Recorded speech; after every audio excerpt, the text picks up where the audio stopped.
Computer recording. Hi, I'm Lori DeRogers. Welcome to Naugatuck River Review's 13th annual contest reading, or the reading of poets from the 13th annual narrative poetry contest and one poet from the 12th annual narrative poetry contest. We're featuring four poets today. Uh, Kevin Neal,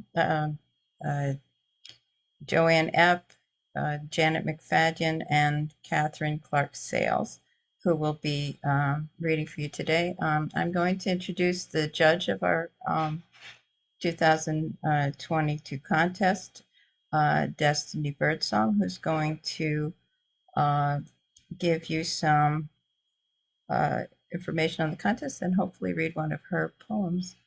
Let me just, sorry, I'm not the greatest at this tech stuff. I'm going to unpin myself. I hope. Oh, remove pin. And then, okay, Destiny, if you'd unmute and I will pin you if I can find you. There you are. Okay, pin. Okay, there you go. Hello, everyone. Thank you so much for taking some time out of your Sunday afternoon to come and hear some really amazing poetry. It was such an honor to read for this contest. I won the 12th one. It's been a while, so I can't remember, but it was the first major poetry contest that I'd won. And it was such a surprise and an honor, and also well timed because the prize money came in handy. And so I hope that the winners of this contest feel the same way.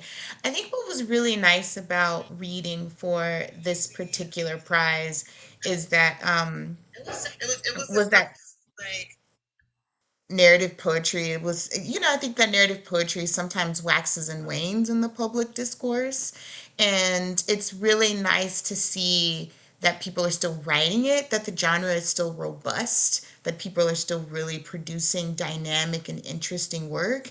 I think that's a good problem to have, but it also made it really hard to choose the winners. But I'm really happy to be here with all of you today.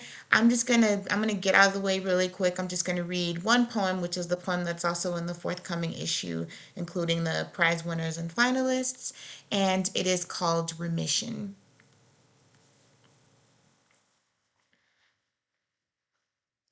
Remission. Fold back into the volume of yourself. No more pop-up picture books of lab results, accordion files of blood.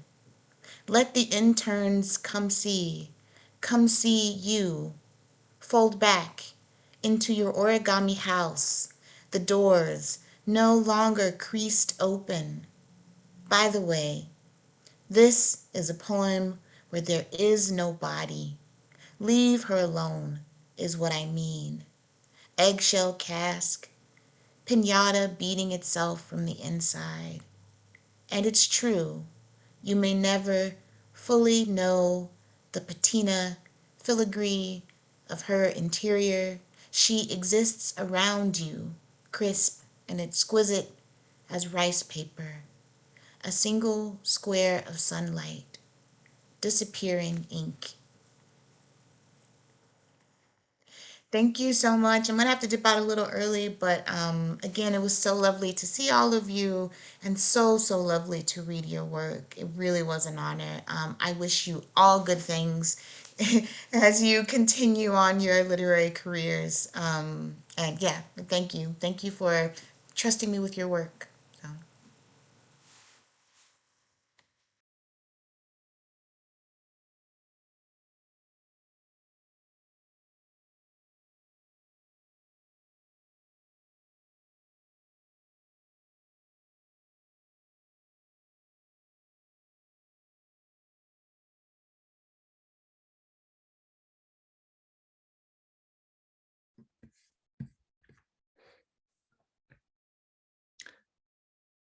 Laura, I think you're muted, but Hi, I was going to show you the cover of the journal. I thought I did unmute myself and I didn't press it hard enough. I guess I apologize. It's behind me. This art is by Octavio Quintanilla, and it's part of his Frontexto series, and it's got a poem on it over here. And the it was very exciting to have this. I have wonderful artists every time. And my first reader is going to be Kevin Neal, um, who comes to us from Cincinnati. And I'm not going to, you can always Google him, and I'm sure he comes up. So, Kevin, thank you very much for coming. And I have to repin everybody because for some reason it's not working with the regular other things. So I'm removing my pen and I'm putting one on. Oh, you're all set. Okay, thank you. Excellent. Thank you. First of all, I just want to reiterate Destiny's words. This has been quite an honor for me to be included with, so many other amazing poets in this contest issue. I feel like taking a moment and just saying thanks and recognizing, the importance of this for me in my writing career. It was just really important for me to say that right here at the beginning. So, thank you very much for inviting me to do this. This contest win is a first for me, similar to Destiny's contest win. I'm an emerging poet, so I really only have a handful of poems published in different literary journals. So, reading to an audience like this is a first for me too. So I did put a little program together of some poems that I thought everyone might enjoy hearing. I'll try to introduce each of them before I read them and sort of give everyone a little bit of background, maybe a little bit of insight on how I created it. As an artist and a writer, it's always interested me to see how other people, create their art and their work. So I think I'll read 4 of them. The first 3 you probably haven't heard of before, but they're poems that are special to me in some way, and I'll introduce them. And then, of course, the last poem I'll read is my contest submission. So probably take about maybe 10 minutes, and then I'll turn it back over to you, Lori. So, this first poem that I'd like to read is special to me because I composed almost the entire poem in the car. And, I was gifted a long time ago one of those digital voice recorders. And on my daily commute, to my day job, I would get it out and I would try to write a verse. And, the next time I was in the car, maybe try to write another one and eventually, memorize them and put them together. And, by the time I had finished this poem, I'd almost memorized the whole thing. And I was ready to put it on paper. And that really marked sort of an epiphany for me that in order to be a writer and to embrace, writing as a lifestyle, that I didn't have to be hunched over my keyboard, that I could write from anywhere. And it really did change the number of poems that I was able to make and create. So it's called Woods of Glass. And it's sort of an illusion on the human condition, seen through a metaphor of just being in the woods when it's raining. Woods of glass. Thunder rumored it's coming. In rain, the woods turn glass. With the glimmer and the pause, the air lies calm and listening. Then the patter on the leaves raises thousands of little heartbeats, all newly contrived souls, each drooling dumbly on their rotting ancestors layered below. The bodies of trees are blackened by wisdom from 10,000 storms. The writhing sky, charcoal and thick with sour curdled masses, imposes its will to wet the world. Disgruntled, it grumbles in throaty whispers through quickening rain. It says, "Why aren't you watching? I'm about to do something beautiful." The world hushes in admiration at the echo of dry skulls cracking, then blushes in fluorescent blue. Somewhere, an unsteady fawn, threadbare, mute, and wet, pushes itself erect. And the old wind-blown oak, felled by winter, exhales. Thank you. That poem was first published in West Trade Review, actually, and that's a quarterly out of North Carolina. This next poem that I was hoping to read is called "The Space."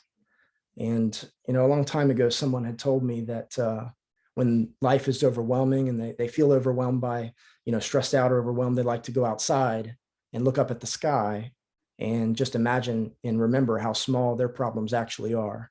And I always thought that that was really, really poetic and just kind of a really beautiful thing that they would do. And it inspired me to write this poem. It's called "The Space." It sounds like nonsense to imagine the space between you and the sky, the birds circling with their questions like curious children. Let them ask you, are you meaningless like us? Come, be small and lonely. Feel the weight of your existence, how dark and insignificant your spot. From up here you fade away to a mote of dust. Your problems don't matter any more than ours. If you wait there long enough for the sky to touch your face, you'll become the grass. What happened today, you'll ask, but you'll have no answer. Only the birds with their questions in the empty sky, the distance coming. Thanks. And then, thank you. This last poem, other than the contest poem that I'll read, is titled "Our Friend the Thunder." And when I was writing this poem, I'd started it and I didn't really realize what it was about. And it was kind of coming, like words do sometimes, but I couldn't really place my finger on the end of it. And eventually, reading through it, I realized that it was about one of my oldest and closest friends. And after I realized that, it really did change my relationship with the poem. It helped me finish it. And this one is special to me for that reason, but I'll go ahead and read it. Our Friend the Thunder. Come with me to the rain when it wets the harvest field. We'll chase the birds away and let them watch the vacant sky alone on our faces. If you're afraid, we'll tease the thunder down to become a friend of ours, to hold our trembling hands, carry us on monumental shoulders, and laugh with us, great sobbing laughs. But if we're not careful, it will linger past the storm, catch the wind in our hair, refuse to fade when the rain subsides. Our thunder, beating its chest with electric hands, slides through empty lots, listening for our screams of terror, bends our fingers back, holds our toys to fire. And when it's finally time to say goodbye, the rumble in our chests will stay for years and years and years and years to come, reminding us of our friend the thunder, like scars remind us of the knives we kept.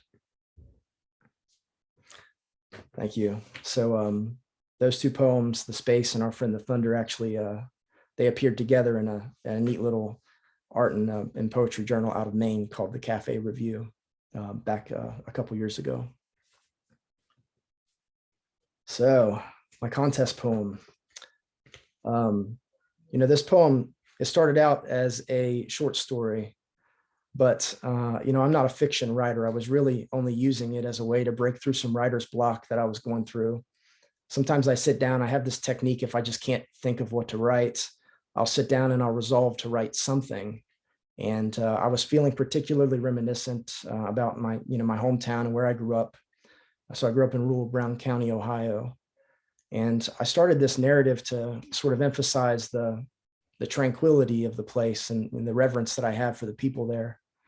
And I got to this part of the poem where sort of the climax, where I was getting my part of the deal. I was gonna get to clean my fish, and I realized that it was never really going to be as good of a short story as it could ever be a poem. So I cut everything else out. I pulled that portion out of the story, and I started working on it as a poem, and that's when I made it.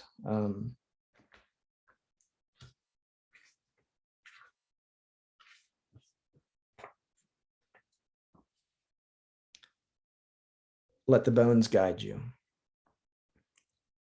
Let the bones guide you, he says, thick as cotton in his mouth, his tongue stuck in a way that he can't make any good words.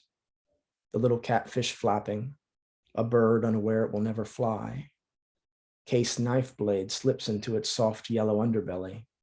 Guts pop like streamers. He extracts the mud vein, careful as a surgeon. The hopeless gnats beset his painted hands with their brave or dumbest. This is the deal I made with this god, shirt filthier than a sweat rag, cut off jeans, stinking. He always stinks real good in the heat. Get a good sharp knife, he says, and let the bones guide you. The cicadas get going now, cycling like mowers. You can feel them celebrating the kills we've made. The good meat floating in a pail of salt water. A mourning dove on a wire in the distance, praising us with its hollow throat. The piles of discards swarming, halfway to rot. I thread my catfish off the stringer. In all this, something sincere. Its eyes hold the glint of knowing death is close. The red prick hole on its mouth from my hook already closing. The sudden stillness when I lop off its ventral. And our surprise, even though we know it coming, of its pink flesh blooming in the sun. Thank you.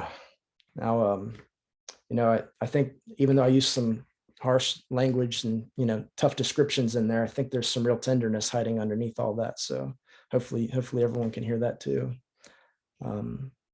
Thank you so much again for having me do this. I appreciate this so much as a pivotal point in my writing career. So back to you. Wow. That was wonderful. Thank you. Let me just pin myself back up there. Oh, it's interesting. You read the poems, and yet when I hear the reader reading the poem, it's a whole different poem. Sometimes it just blows my mind. I love that. I tried fishing for catfish myself once, believe it or not, and caught a couple, and they just wouldn't die. I had to say, the catfish are very stubborn there, and then they just can sit out of water for the longest time. And I never wrote about that, so but I'm glad you did.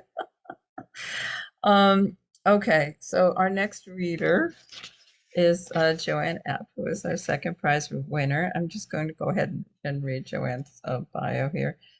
Joanne is the author of Cattail's Skyline. I love the title. That's beautiful. Turnstone Press and that was recent, 2021. Eigenheim also from Turnstone in 2015, and a chapbook, Nothing But Time, Seven Kitchens Press, 2020. Her poems have appeared in Prairie Fire, the New Quarterly, Canadian Literature, and other journals. And she lives in Winnipeg, Canada, not Massachusetts. I was teasing her about that. Welcome to Joanne. And there we go.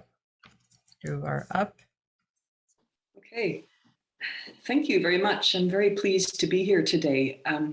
The winning second place in this contest with a great honor.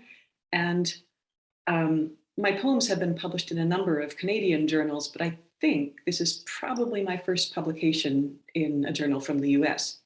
So that's pretty cool. Yeah, and for those of you who don't know where Winnipeg is, it's more or less straight north of Grand Forks and Fargo, North Dakota. I'm going to begin by reading my contest poem. This is one of a series that I've written based on my grandmother's diaries from from the time when she came to Canada and the years shortly afterwards. And her diary was written as if addressed to an old friend who stayed behind in Ukraine. So that's the approach I've taken with these poems too, writing them as letters or postcards sometimes. When she first came to Canada, she worked for a number of years as a domestic servant. So that's what this poem is about. There's a couple of German words in here. Bibelstunde is Bible study, literally Bible hour. And Zwieback are little double-decker buns made from a rich yeast dough. So after work. That's me, there in the middle, second row from the back. These are all the girls who come on Thursdays, our half day off. We have our little Bibelstunde and we sing. Then coffee and fresh Zwieback, our talk relaxing in the familiar German. Tina says her cold is better. Nettie's sister has another baby. Anna, as always, says what a nuisance her mistress' youngest boy is. Not like the big boy, he's such a good one. And I tell about my employer, the doctor, how he took me to his office last Thursday. No regard for my day off. What could he want with me? The girls go quiet then, look down, stop stirring coffee. Until I say, to the eye doctor, that's where he took me, to get glasses. I explain, it must have been his wife who saw me darning socks, bending so close over my stitches. The girls still say nothing. They're speechless as I was, fumbling over what to say, how to answer this kindness.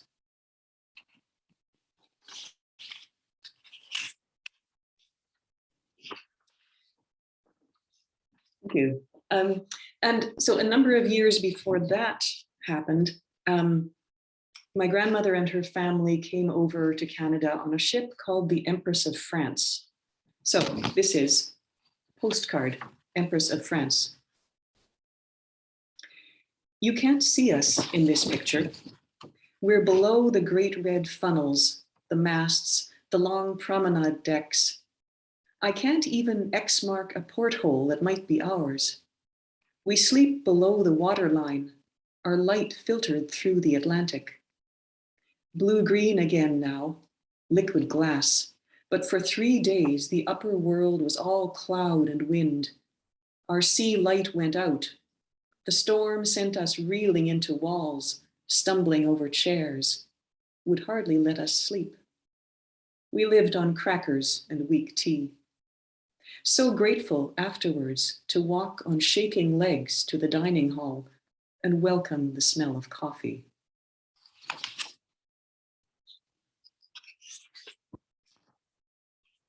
When the ship arrived in Canada, they had to stay, the passengers had to stay for a time on an island called Gros Île in the St. Lawrence River, where there was a quarantine center for immigrants. This is view from the wash house. We had hoped to be there by now. Instead, quarantine, disinfection, again. Barracks for sleeping, again. Quarantined but healthy. We walk whenever we can up the mountain, down to the docks. I help with the washing each day. Then I have something to do. It's not so bad, sorting and folding in this long building on the cliff. The river below, broad as a sea. I have explored the island as far as we're allowed. Have seen the monuments, the stone cross on the stone cliff, and the other on which someone scratched into the wood. 14 days have I sat on this wretched island. And how much longer did she sit?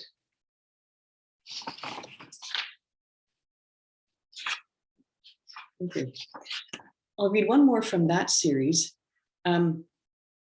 Eventually, after several days on a train, the family came to Western Canada, And the older children had to find work as soon as possible to pay off their travel debt. So my grandmother worked as a domestic servant on a farm, which was very lonely because farms on the Western prairies were far different from the little village that she'd grown up in. So this particular farm was very close to the rail line. Count the cars. Whistle and steel wheel clatter from the rail line nearby. 10 times a day, I've counted.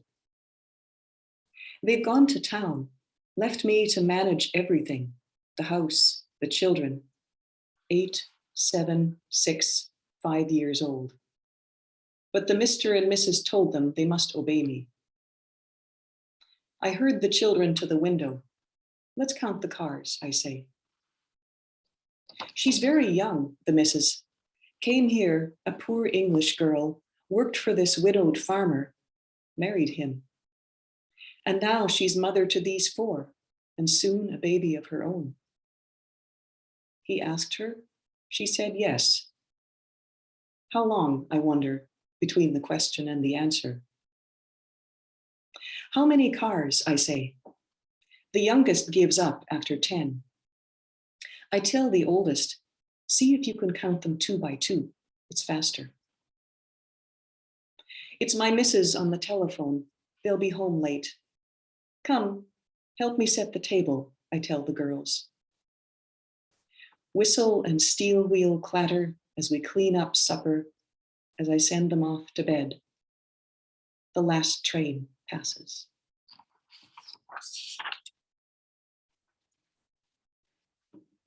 So I think I have time to read you a couple of poems from each of my books. So I'll start with a couple from Cattail Skyline, which was published just last year. The first one will be a bit of a segue from past to present. There are a number of poems in this book that came out of travels by train. This one's called On Our Own. Almost midnight, with faint stars and a quarter moon. I press my face to the coach window, cup hands around my eyes. Headlights wait at a crossing. A yard light outlines a house and barn. I sit back, let my reflection appear. My hair is just long enough to braid. I gather the top strands, divide in 3, cross over and under. My window self also has hands poised behind her head. I can't see what her hands or mine are doing, but soon the French braid's done. Lumpy in places, but it'll hold. When my grandma rode the train for days and nights westward from the port, she had her mother and 3 sisters with her. They could inspect each other's hair, make sure the braids were tight and smooth all the way down. She was 20 then and wore her braids pinned up. Unpinned, they reached her waist. Window girl and I look at each other. This is the first time we've done it on our own. We turn our heads, check each other's handiwork as best we can.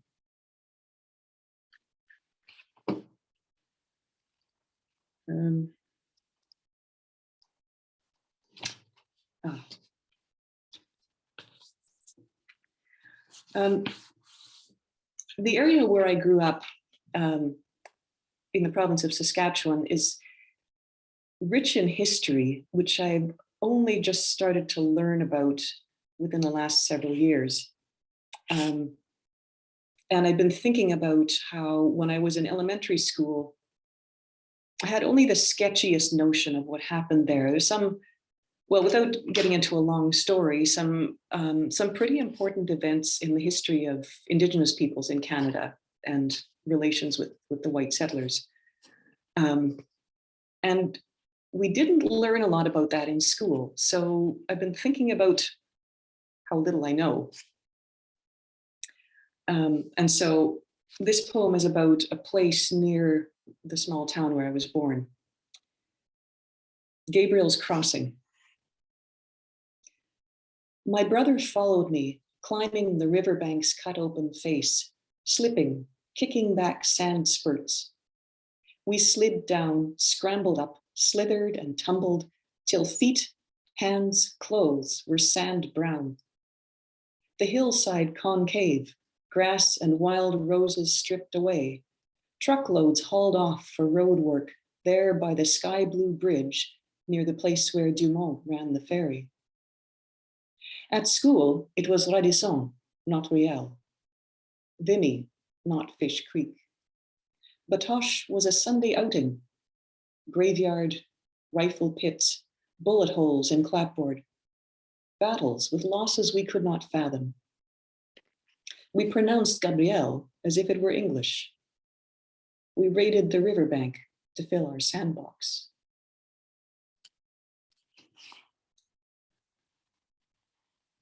I'll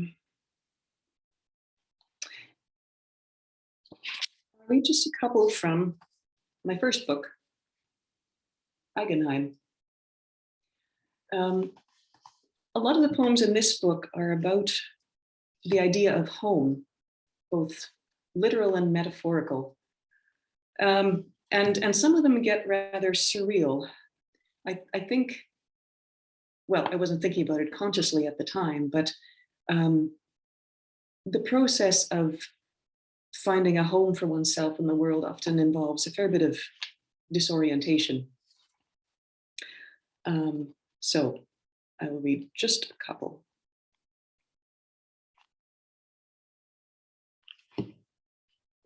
First night. We're in a foreign country, narrow street, closed in sky. Outside in the not quite dark, we watch rain fall in sheets, yellow streetlight reflected off the clouds. It's late August. Today we stepped off a plane, limp from travel, into sticky Ontario heat, and set our suitcases down in hollow rooms. 2 weeks till the furniture arrives. Couch, wooden desk, the cat's favorite chair. And so in the evening, we stand on the porch, not talking, not yet, not for days. Later, you tell me how much you want to go back. There are no good restaurants here, you say, as if that explains everything. But on the first night, we stand near the porch railing, out of the rain, close enough to feel spray on our faces. I'm thinking of home, how it's no longer static, but follows us from place to place. Now it's a suite in an old brick house. Before this, an apartment over a flower shop, a house with a purple door. I'm thinking how places forget you after you leave. The blinds suddenly hang straighter. Rhubarb disappears from the garden. We go inside, lay our sleeping bags on bare floors, fall asleep by an open window. It rains all night. And for my last poem, I'll read one, thank you, from near the end of the book, called On the North Saskatchewan, 1981.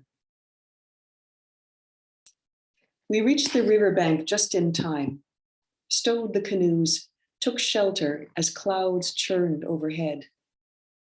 Thunder cracked the sky, and the first hot day, the first real summer day, ended in a burst of rain. Next day, another storm, this one far away, hair-thin lightning above the horizon, silent, never coming close enough to threaten. We watched, admiring, as if we'd never seen lightning before. We emerged from that summer knowing we had changed. We learned to walk without a flashlight after dark, to speak without a script. When the auroras were out, we sprawled on the ground, watched them arch and flow overhead, then danced until we fell down again.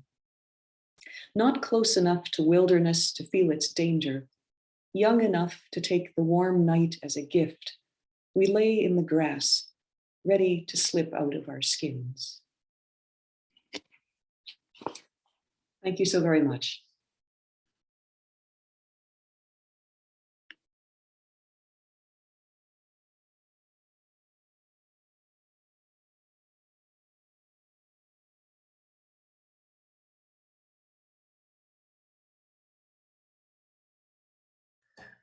Hi again. Thank you. Oh my gosh, that was wonderful, Joanne. It's what a joy that I love doing this, but I get nervous, but I love it. Um, it's funny when I have to read, I'm less nervous than when I have to host. Don't ask me why. Um, Jan McFadden is our next reader, and I'm going to read her bio. Janet is the author of 2 full-length poetry collections and 3 chapbooks, with a new collection forthcoming from Salmon Poetry, which is also my publisher. So she's my new Salmon sister.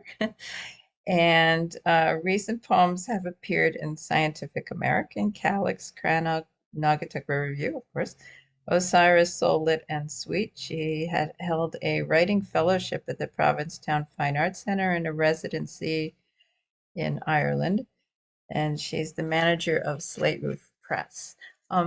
Just before Janet reads it, just to the readers, if you'd like to put after everyone has read, if you'll put your links to books, if you have them, or whatever you would like to promote in the chat, that would be wonderful. Okay. So Janet, I'm going to unpin myself and pin you over here. That means feature you. It works. Yeah, there we go. Thank you, Lori and Destiny. I'm really honored to be included in this group. The first group of poems I'll read from are from my upcoming book from Salmon Poetry, which is called State of Grass. And then at the end, yay, I'm going to end with some new work. Be mine, little body, I am taken with your puff and huff and groan, little knees that work so hard, jackknife elbow and jangling groin, little coin slot, little piggy bank, little hair on arm and neck and cheek. Thank you for standing up and being seen.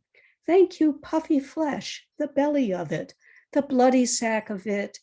Dear body, I am in love, smitten by your 10 toes and matching toenails, your foot arch and knobbly ankle, ankle bone, knuckle bone, collarbone, funny bone, sending me in stitches, air rushing through the front door and breaking out the back. Oh, body, all that I have is yours, my bobby pins and bank account, my stocked larder and heavy grieving, little boredoms and peals of laughter. Oh, all this is yours to put to fat and butter. All that has made me, dog that I am, I follow you everywhere, panting with desire. It's so darling. I'm not seeing myself on the screen, Lori. It's Oh, just you you. can't. Yeah, you're gonna Oh, have to okay. just All right. pretend you're there. I'm All right, sorry, I'm and pretending. I have to mute myself. So now to dive more into the heart of the material in my Salmon Poetry book, which isn't due out until sometime next year at this time. The poems deal with a lot of family dynamics, with some of the hardest work I've ever done. Many of them were years in the making, so I'm really feeling this urge to get this stuff out of the house. Anyway, I wrote some of them in Ireland and learned about peat stoves, which are not very easy to keep warm with, by the way. This is called peat. All night I have been burning turf gathered up from the bog. I stack it in piles, carry it in and place one blackened body after another on the household pyre. There she goes, the old one, the sad one, the virgin sacrifice, the slut, body of dung, she who was forced, she whose tongue was cut out, eater of dirt. Let them all burn. Let them rise and heat the kitchens of my winter, and the tinder of their flesh light a holy fire until I burst into my own flame, and at last am warmed. It's really interesting looking at those pieces of turf that go into the wood stove that crinkled and turned black and really looked like some kind of weird bodies. Anyway, I'm also really interested in this idea that I've been reading about of epigenetics, where experiences are passed down through the generations, not by what you learn, but through genetics. So the experience of one generation, the trauma gets written in the genes, passed down to the children. And then when I started seeing all this about the Ukraine, there's such deja vu and such historical memory, not just of the Soviet Union, but of abuse of power in general coming into play. So this next poem is, I think there's a connection to it. It's called Tar Pit Elegy. And who incited the fires? Who decided who wore the boots and who was raked under them? Who just upped and walked out and who was left to pick up? What defined family, story, hierarchy? These questions just lead to the tar pits, the panic drownings, the thrashings. I tar and feather myself here in the streets, the white houses. I am doing it now, and I am not alone. And I am not done with this, though truthfully, I am utterly sick of it. I never had a million other women tying you with their hair, though I will tell you they are out there. They just never knew they had sisters until now. I'm angry again, really. I thought I had walked out. See you later. But then something drags its cadaverous body up the old stairs, standing at the end of my bed where you enter my dream world, my nostrils, my lungs, my reinforced concrete. Am I dead yet? The brain never unplugs, knotting pillowcases into fists and clots, cakes of ash passed down from the ancestors into my hands, dropped from their boots. What came down to your grandfather, your father, and to you comes down to me. And now I have set fire to the kitchen again, fling clinkers to the keening winds, these charred kernels of your broken chest, my broken heart. I send your hair on the tar smoke of burnt offerings to the dire wolf, the short-faced bear.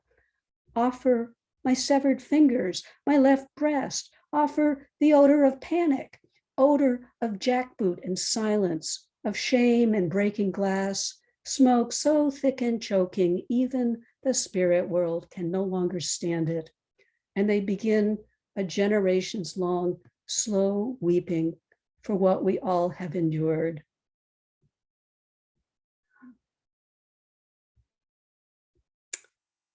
Yeah, that just kind of spilled out. That wasn't one of the poems I spent years on. It spilled. Anyway, this next one is the poem that won third prize in the Naugatuck River Review contest. And it's an elegy of my mother who died of dementia. And there is a passing reference in there to me being strangled by somebody with my purse, which actually did start to happen when I went to visit my mother in this facility she was in, because people were milling about in the corridors in this. I used to strap my purse around my shoulder like this, and someone came up from behind me and grabbed the strap and started saying, she was yelling, it was her purse, it was hers, give her her purse back, where was her money? And so I had to yell and get some of the help, the people there to get her off of me because she was young and pretty strong. Anyway, this is called Petitions from the Alzheimer's Ward. People wander the lit hallways, muttering in stocking feet, asking for the way out. They pad into the room where I sit and doze and sing to my dying mother. Pick up the bedstands, ring curtains hazed in unnatural light, their past lives welling up like a murmuration of starlings. I have heard them at the edges of sleep, milling about like customers cordoned off at a bank. Their voices jolt me awake, a whine in my ears of mosquitoes asking for money or blood. One entreats me for the passcode. One weeps inconsolably in the corridor. One strangles me with my own purse until I cough up some ancient tale in a guttural tongue. Now, there is no unhearing these messengers. Oh, my bewilderers, my flesh and blood, I sing the only songs I have, shielding my eyes with my hands. I, the sleeper, I, the usherer, I, the waterminder. Under my watch, the hive has lost its coherence. The fine root networks of the elders tear from the earth, compassion broken, hearing broken, accountability broken, as we drift in the eddies of deep forgetting. How can I reach the old mother who yet still lives out there on the shoals of the sea, calling her children home at this late hour to teach them how to grieve?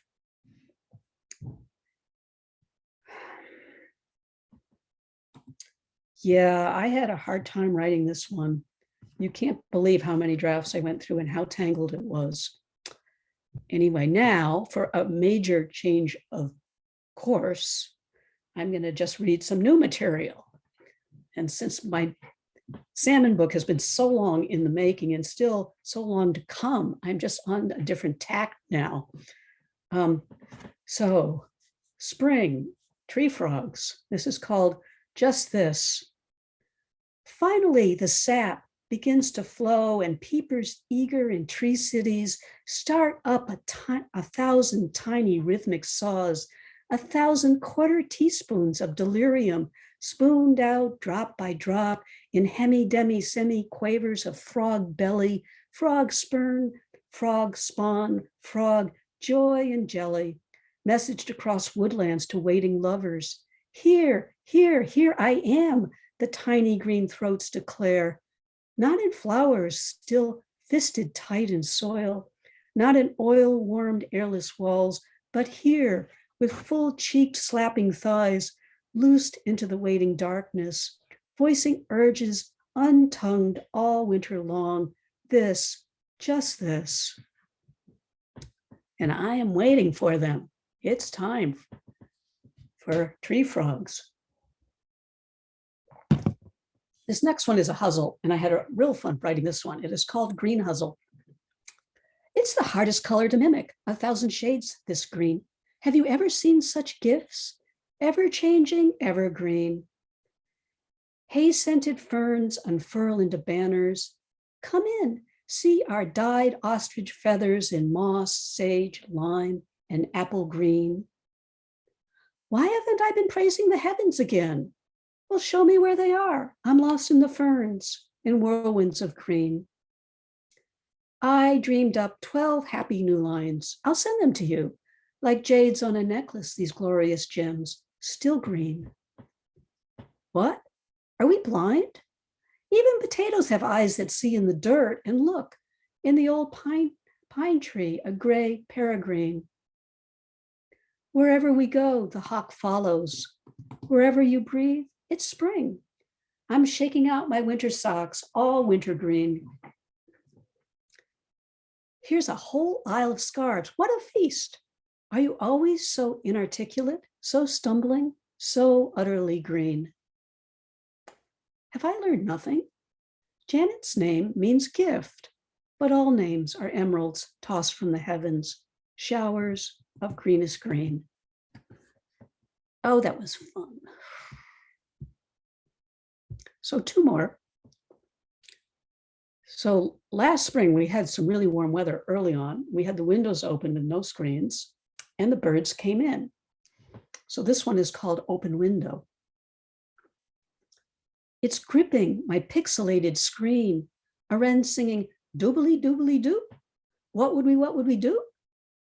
We jump up from the table. It flutters up, ephemeral of feather and wing, pummeling our ears.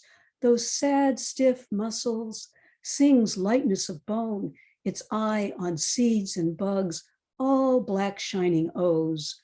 O of eye, O of bug, the delicate leaf a doublet, a flower's stamen, a straw to drink from. What a gift, my tiny beauty. I tell you, I want to live. I'm tired of being bored and logy. And now this bird has pried open this box we live in and poured in something like joy, like steam gemmed with rainbow, light-footed, quick-flitted, from elbow to hand to window, and then dusk air streams in, the night unwrapped around us, heads dizzying in our bird feather bed, shoulder blades quivering and aching. And last, this is a new poem. I wrote it in the last month or so, this is called How I Walk Into My Life When My Life is Forest. I go out on the deck with my cup to ask the high sky and towering pines, who are you, you great silent watchers? How do I open myself to gratitude? How do I lay myself down for seedlings to take root? How shall I not grind down the teeming cities under my heels, the microbes in mycelium, lives too tiny for my Jupiter eyes? Tell me, is the world full? Does it ask of me blessings? Or is it a living engine unto itself and I left speechless behind? I a world, but not in control of the world. Here, look, see what insects fly out of my mouth, what stingers and burrowing hands, the threads of twined blood vessel and fungi pushing up the white eyes of sunflowers, the sky in my lungs billowing out. Thank you. All done. Woohoo! It's for everybody so far. That's so great. Oh, good poetry, you become sort of breathless and astounded, and so it's like your mind just goes to a different place, and you're listening, and you can't believe it. It's so beautiful. So Catherine Clark Sales retired from a 40-year geriatric practice. Oops. Hey, come back. My phone, which I have this on, decided to close up. Okay, there we go. And completed an MFA in poetry, narrative and narrative medicine from Dominican University of California in August 2019. 2 books of poetry were published by Thibaut Bach Press, and they're called One Breath and Lifeboat. And she has a chapbook called Brats, published by Finishing Line, which won the Poetry of Modern Conflict Award. Welcome to Catherine. And Catherine won 3rd prize in our 12th narrative poetry contest. So I gotta pin you. There we go. Voila. Great. So I'm so appreciative of people valuing narrative poetry. I mean, since I've started writing, narrative has been kind of one of my genres. I've been gifted with many stories over the years that just, need to be told. And so I've tried to use poetry as a way to do that. And so I thought I would do something a little different, which is I put together a predominantly medical reading. These are almost all poems from either from my medical past or from some of my own health issues. And I thought I would start with the poem that won the prize, the 3rd place prize last year. Which was interesting because I started it at a workshop about 12 years ago and it never quite gelled. And then I took it out and started working on it again a couple of years ago, and it finally came into being. Reconstruction. What do you say to the woman with the patchwork breast as you run fingers down fretwork ribs along the bow of clavicle, touch the pearled knit of scar in her axilla, note the tiny tattoos, blue, unlike freckles, burned from the beams of faded and permanent tan. Move aside the delicate gold chain with its single gray pearl nestled in the throat hollow, her pulse a fast flutter. Slip fingertips up the anterior cervical paths to her jaw, then back down the neural knobs of spine. Bounce the stitch softball where her body layers firm denial around the soft give of silicon and saline. Sense your own breast hanging heavy in their sacks of lace and wire, armored, never safe. Behind the white starch of coat, your embroidered name. Remember gratitude for you both that this time, no lumps, no need to add to the stitched puzzle of chest and breast that isn't. What do you say to the question in her eyes? But no lumps, your breast is fine. Nicely done reconstruction. And then I'm going to go back to some older poems initially, and then I'll finish with a couple of newer ones. This one is also about breast cancer. Margins and boundaries, after Anna Rabinowitz. Clean margins, he claims, congratulates himself on a breast well cut. Sports glass slides like tarot cards, futures pressed in stained glass shades, pink for cells in ordered health, terror is blue of riot, alarm, invading hordes, nuclei in random cell division, spreading past the broken lines on maps. The surgeon inks a dotted line, plans his path. His scalpel sets a boundary, defiance, carved in flesh with casual grace. What we've got here is faith. The surgeon wants to believe he can cut out anything disordered in the world.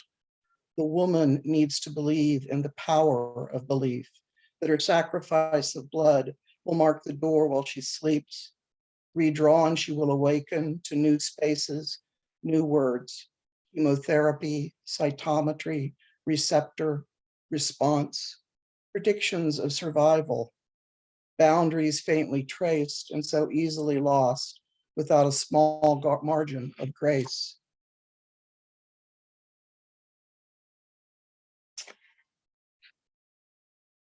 And then one of the rituals of medical training, of course, is the gross anatomy lab, which is where you begin your learning of the human body by dissecting cadavers. All of us have been through it, and it does mark you. There's a word in here, diener, which is the morgue attendant who prepares the bodies. Naming, gross anatomy. As to naming, we were given no instruction. One diener said, don't. Another, everyone does. Professor Ernst went on explaining ligaments, how they differ from tendons and must not be mixed. In the gross lab, each body toe-tagged, numbered, nameless. And Paul, student most brilliant, best with the scalpel, insisted that named for sentiment, not science. But within weeks, he was calling his man TC, the cadaver, his muscles used for tests, pumped into sculpture, knuckles knotted or tattooed, love and hate. Or the woman we named Bertha, who taught the greasy velvet of fat how it clings and slicks. Mary with her twisted, useless hands and pink polished nails lying next to Hollow Joe, unremarkable outside his skin, but lungs like stretched out balloons. Love for cards and women in Jack's multitude of tattoos. Tiny Tina, who from the pale circles must have loved rings. In that room of anonymous flesh, we named vessels like rivers and branching nets of nerves, made them ours. We learned the heft of a heart, how it fills a palm, and left our names the way tourists leave comments in guest books, surprised years later to find same words sketched in veins under our skins. Another ritual of passage in medical training is what they call morning report, which is where the interns and residents gather with the senior staff, and the senior staff does something called pimping, which is they ask you obscure questions to try to show out your ignorance and make you feel belittled. It's called Swimming with Sharks. Oh, and John, and this one is John Fox, who is a wonderful poet who teaches poetry as a form of medicine. Swimming with Sharks. John says doctors have trouble writing poems about I don't know. Perhaps it is grief. guilty culpability, or maybe the ingrained response to morning rounds with its aggressive pimping for detail and obscure diagnosis. What? You can't tell me from memory the 27 causes of low sodium in the last 3 days of this patient's hemoglobin. We are taught that when you swim with sharks, you must never bleed. That enticing sweat of fear will bring more questions. Do not roll to show any soft underbelly of uncertainty if you want advancement in your field. Stay silent and shift to one side. If pinned, give an unrelated fact. It will take years to learn, I don't know, decades for I am sorry. And my latest book is a book, it's a chap book of poems. I grew up as a military kid, which were called brats for those who have the history. And it meant that we moved a lot. And so I had the experience of starting over as a new kid quite a few times. They're here. There we go. So although these are mostly poems from my childhood, I put in one about my first night on call because it just felt a whole lot like being that kid starting over again. First call night. Don't feel guilty. It's really not your fault. The nurse says, we need you to pronounce. And all I know by heart is Jabberwock. And that would scare the widow. But now you've really done it with Snicker Snack and Vorpal blades stuck in your brain. Your career is over if you giggle in front of this nurse or this man's kids. You've got to get his name, something big. You've only been this guy's doctor for 3 hours and 47 minutes, and the nurse was definite about no code. You are just the night call intern. Haven't figured out yet how to sign MD so it looks like it belongs. But you've got to get his name right. Something Vic. And how many family are in the room? Look serious but kind. Keep your hands in your pocket if they shake. The nurse says, room 918, get the family to go home so we can get them downstairs to the morgue. Admits are stacking up in ER. The chart reports pancreatic CA, prognosis grim. Even on the cancer ward, you don't say death. Don't stammer over doctor when you say, I'm the on-call doctor. And remember, it is really not your fault. The small dark woman with reddened eyes sobs in a chair next to the bed. And the people clustered under the get well balloon look at you as if dark wings sprout from your new white coat. The waxy ivory stare of the man in the bed, Mr. What is his name, isn't holding any blame as you flick the pen light firmly, beam shining down into still black wells of pupil, as if you have done this often. You press fingertips stuttering with your own wild pulse against his cooling skin. Don't think of the night you were 10 and stayed up past midnight reading Poe's Accidental Burial. Wait for a silent count to 60, just in case you might feel one last bump of his heart, then stethoscope to chest, listen to the trickling pop of fluid, surely, settling and not even in imagination any wisp of breath. Say, I'm sorry he is gone, and I'm sorry for your loss. Offer tissues and a priest. At the nurse's desk, fill in each box neatly with numbers in black ink. For time of death, pick as your one small protest an exact number, something like 9:47 p.m. And don't wonder where Mr. Janovic was while he waited for you to come.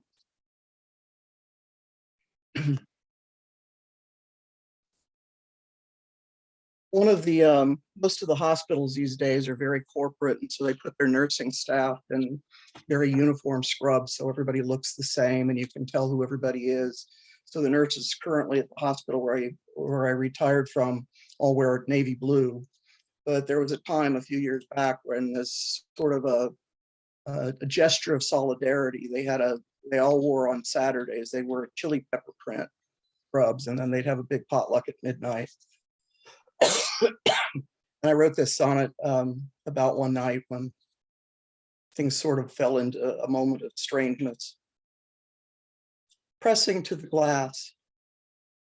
In the eternal unnight of the intensive care unit, surrounded by chirps and bleeps and blares of alarm, sleeping bodies press against the glass of night, uncertain if they are looking in or out, a charm of figures writ in light on screens overhead.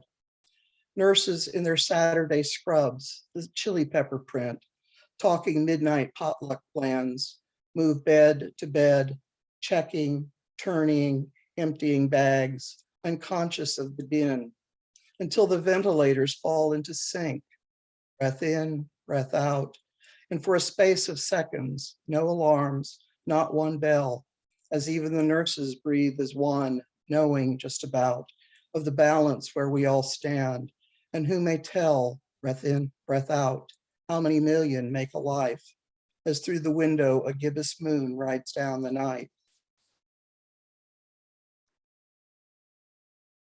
And then this again is an older poem that I wrote after some prior health problems, but these days I've spent the last year dealing with some fairly significant health issues, and it seemed fairly relevant, so I thought I would read it again.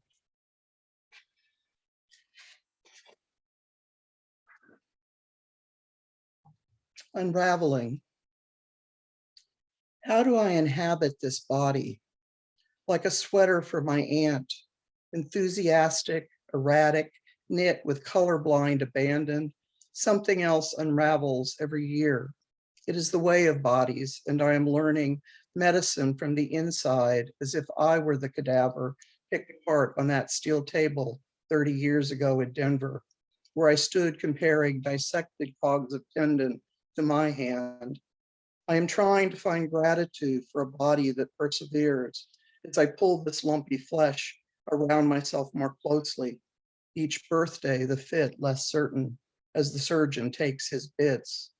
Polyps, discs, and ovaries, nothing critical, but all mine.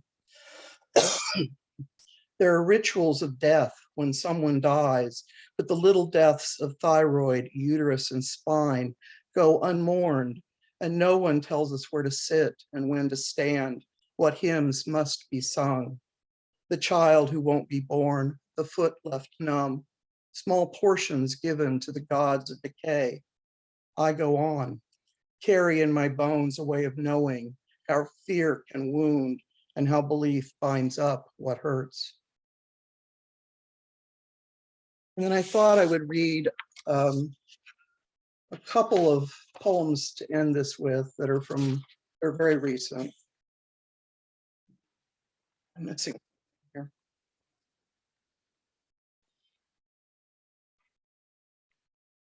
First one, this last year, I've ended up having to have quite a few MRIs. I don't know whether anybody's had that experience, but I'm not real claustrophobic, but this is a very narrow tube and they slide you inside and then things start making loud banging noises that go on for it seems like forever. Swallowed up. The table slips into the machine. I close my eyes as usual, imagine scenes to match the banging. Today, no steel drums, no Jamaican breeze, no Scotty warning Kirk, she cannot take much more. The giant space woodpeckers are put to sleep by the recorded drone. Deep breath, hold it, bang, bang, bang, until I think I cannot last. Then breathe as I gulp air, prepare for another round of breathe and hold. My shoulders try to climb my ears, turtle defense against dangers unknown. I think of Tanya coaxing muscles to untie, and I try to loose the tension, but they crawl up again as soon as the banging begins. And an itch twitches through my nose. My arm chills as the dye flows in. We begin again. I need an angel to stand by with a hand on my head for strength, but I wonder if angel feathers are metallic and what happens to an angel in the magnetic maw, which even now seems to consider swallowing me whole. I imagine explosions of feathers flying through the room. Would the stone-faced technician notice? The one who shook her head when I tried to explain I was lying whopper-jawed. Sideways, she understood, impatient as I pulled my gown out of its bunch and considered the panic button in my hand. placebo. Drop the shoulders before they knot. Then silent so long I had time to remember Burgess Meredith, forgotten in a library while the world went away. The last man in the world in a book lover heaven. Then a stumble and broken glasses, that Twilight Zone twist. My glasses are in a box somewhere outside this room. Will I need them entombed like some Egyptian mummy walled alive? The machine rolls out its tongue, presents me like gristle thoroughly chewed. I scratch my nose and shuffle out, hold up the slipping trousers, taking Burgess and the mummy and a balding angel home to wait.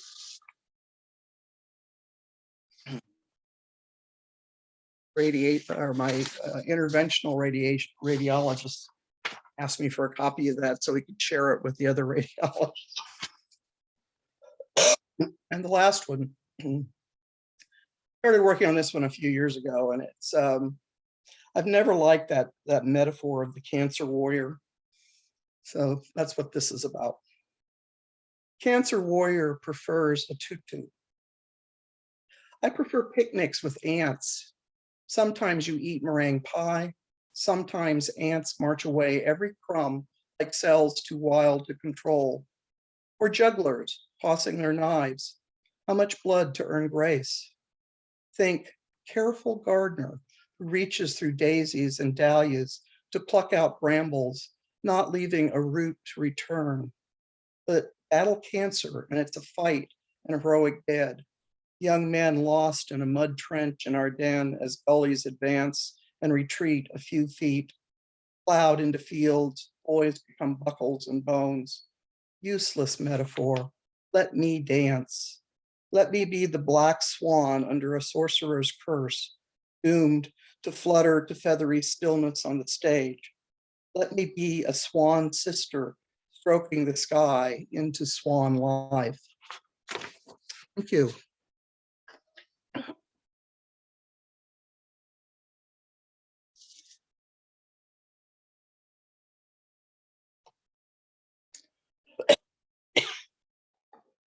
That was something else. That was fantastic, Catherine. And so that MRI poem, wow.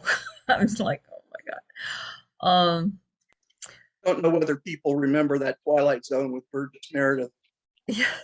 I think I was sneaking out of bed to watch it over my babysitter's shoulder when I was about 6, and it made an impact. Not everybody understands the reference. I may have to explain. Well, it's interesting to hear poems about from the doctor's point of view too about treatment, because the radiation one, I went through that, and I'm sure some of us watching and some of us here in the room have been through at least that, if not both that and chemotherapy, like my sister. I wanted to. I'm going to take a peek right now at the both at the Naugatuck River Review site and on Facebook, just there, and see if there's any questions real quick that showed up. And I didn't. I was so taken by the poem. Give me a second to get over there. I should be right there. Okay, let's see if anybody put some questions here. I Kat says, "What are she's talking to Joanne? Are your grandmother poems that you read published somewhere? She'd like to revisit them. You have to unmute yourself." No, these haven't been published yet. They're well, the first one, of course, will be in the new issue of Naugatuck River Review, but the rest are from a manuscript that's been in progress for some time, and that will, I hope, be eventually published. Okay, I don't have I don't see too much in the chat for some reason, unless there's more, and I simply don't see it for questions. I was going to ask about some of you have new books, some of you have old books. Could you just sort of talk about your process with I know this last 2 years has been for me, certainly very difficult to promote. I had a new book in 2020, and it's been a challenge. You know, I read virtually and for a bunch of places. I didn't go and yet read in Albuquerque and San Francisco and a few other cool places that I haven't been lately anyway. Uh, so who would like to talk to that? Well, I haven't done a whole lot of promotion the last couple of years. I've just been struggling to continue to write something. So I've got a couple, I've been doing some online workshops and just trying to keep the writing going at this point. So I think I'm going to switch this to gallery so that people can see us like a little panel. There we go. um, I have a question, I think, for Janet. Janet, you mentioned your collection taking a while to put together, the one that you're working on now. I'm interested in that. I don't have a poetry collection out. I'm kind of directionless when it comes to that. So I'm just curious about how you approach that project and how long it's taken. Well, the salmon poetry book, State of Grass, is pulling together poems I've written all my life, which is a long time actually, which I never actually understood what the overarching themes were. And then because of some circumstances in my life, I suddenly realized what I had been aiming at.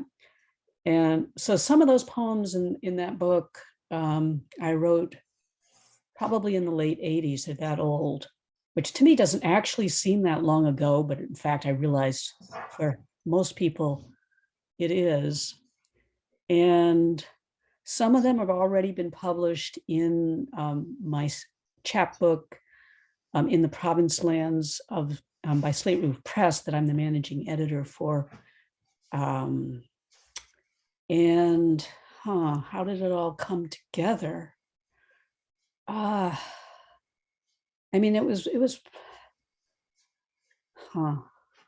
and then a bunch of newer stuff got written fairly, of course, recently. As I drew more and more understanding what I've been writing about, which I said family dynamics, which was a euphemism for abuse. And at the point I remembered the abuse, the whole manuscript came together because I had never understood what I was writing about before. And so I pulled the poems that seemed to speak to that the most intensely, and then started writing new work with my new understanding of what I was going through, which took it in a totally different direction. So it's hard. I ended up hiring someone to edit my manuscript because I just wanted a really independent set of eyes. I belonged to a writing group. They had given me feedback for years. It was always very, very good, but I could kind of predict what was going to get said. So to have somebody completely independent was really worth it to do that. So I don't know. Does that more or less follow what you were asking? When I'm putting a book together, I take all the poems, I put them on the floor, I lay them out on the floor, I put them on the wall, and someplace where I can stand back and just look at them and start moving them around, because I don't have a good sense up close of what works. You get lost in the poems. You're too familiar with them. That's really great insight. Thank you. Welcome. Something I would say about books. I know you weren't asking me, but it helps if the poems can stand strongly on their own, and then you can figure out if how they talk to one another, how they speak to one another, and that's a good way to order a book. It works, and sometimes I end up doing sections, usually maybe 3 in a full length, and you know. Lori, we haven't heard you read anything today. Oh, Kind of hoping well, I to. wanted to feature you guys, and that's what I'm doing today. So I'm Fair enough. back. I'm going to bow out. I've been writing a lot of prose lately, which is completely different for me, and I'm having fun with that. But thank you, Kevin. You'll have to catch me on the on the Lori side when things are going on for me. I'm glad that we all came, and I'm going to stop the recording now, I think. Oh, the one thing I want to say before I stop the recording too is that both Naugatuck River Review and our other journal, wordpiece.co, it's WRD PEACE, one word, .co, not com. We couldn't get com. Are open for submissions. And Naugatuck's got a lot of them already, but WordPiece needs submissions, and WordPiece takes poetry and short fiction up to 3,000 words, short creative nonfiction essays and other things up to 3,000 words, and artwork. So tell your artist friends to please submit to WordPiece. It's a social justice theme. So peace.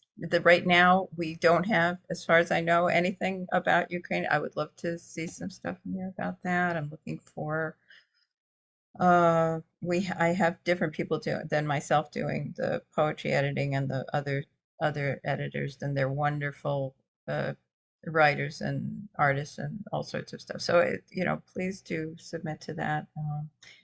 And does anybody else have anything they'd like to say to the world before we stop the recording? Oh, I have one more thing. I wanted to thank my readers for this journal. First of all, I wanted to thank again Destiny Birdsong, who was our contest judge. She was so wonderful and picked the most wonderful, beautiful poems. In fact, all of the people who were in it. And my readers were Robbie Gamble, Christina Lovin, Erica Lutzner, Michael Mercurio, and Stephanie Shaffron, who were wonderful poets themselves, and really helped to call the large numbers that we sometimes get. Okay, let me just stop the recording. Thank you all for coming. I'm just talking to the big audience, and Thank you for having us. this has been recorded. So I'm putting it on